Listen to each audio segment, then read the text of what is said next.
Keeps locking down the truth with Marci Lock. So we've all heard the statement that knowledge is power, and I have to disagree. It's not knowledge that's power. It's applied knowledge that creates the power. And so it's not necessarily even knowing, it's having the right knowledge, but or it is having the right knowledge, but it's not necessarily just the knowledge that you have, it's what you do with that knowledge. So obviously I do believe in coaches and mentors. I've had them, that's from my life process. The last, few years where my life exploded was when I started getting coaches in my life, and I started getting mentors and people to teach me to get to the results that I wanted in my life. And that's what I love, sharing the knowledge and the freedom that I have with other people.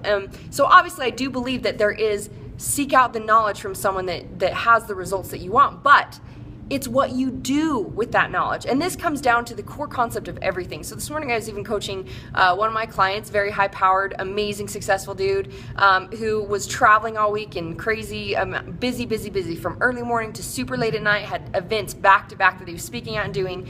And looking at how we were looking at the consciousness, the subconsciousness of what the distractions are. Instead of giving us the feelings that we want, how we would go to distractions with food and other things.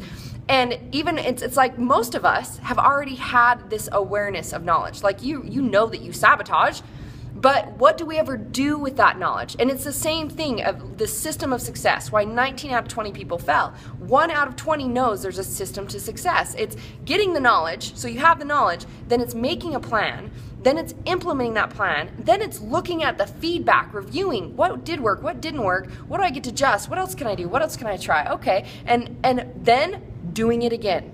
Trying again. So it's like, what do you do with the knowledge that shows up for you in your life as this gift of feedback? Whether it be, oh, that didn't work for me so well. So like last week, I had clients out of the country, so I was coaching people after midnight because of the time zones, and then still, doing my same routine with getting up early and trying to get up early. That's why it definitely was feedback for me that some things were thrown off and it didn't work and I wasn't as balanced, than getting my boys to school and whatnot. And so I looked at last week and said, okay, what served me, what didn't, what worked for me, what didn't, what else do I get to do? And so this comes down to, are you committed to getting the results that you want in your life, or are you just trying? Because most likely when this resistance shows up, we just stop and go, oh, see, I guess I can't have it anyways, that didn't really work, victim of circumstance, that person stopped me, or this happened, or this project came up, or because I'm traveling, or because of this, or because of that. We instantly see resistance, see it as the feedback that we can't have it, and we stop or validate that we can't have it, instead of asking ourselves the next right questions, which is, all right, so what did this teach me? What else does this mean? What else is possible? What else can I do? What else can I try? And being able to give ourselves for the next week, following with, okay, this is the new plan of action to implement, and then get closer to my results, to progress, to continually move forward. So I guess the real thought for me is that no matter what shows up as either the knowledge that you have in your life right now, what it's showing up is now, what do you get to do with that knowledge? How do you get to apply that knowledge? And if you're lacking knowledge, obviously, to get to where you want, that's when you seek out the knowledge and start to grow. And so most people also like to think that, like, well, we do that, grass is greener on the other side, instead of cultivating what you have.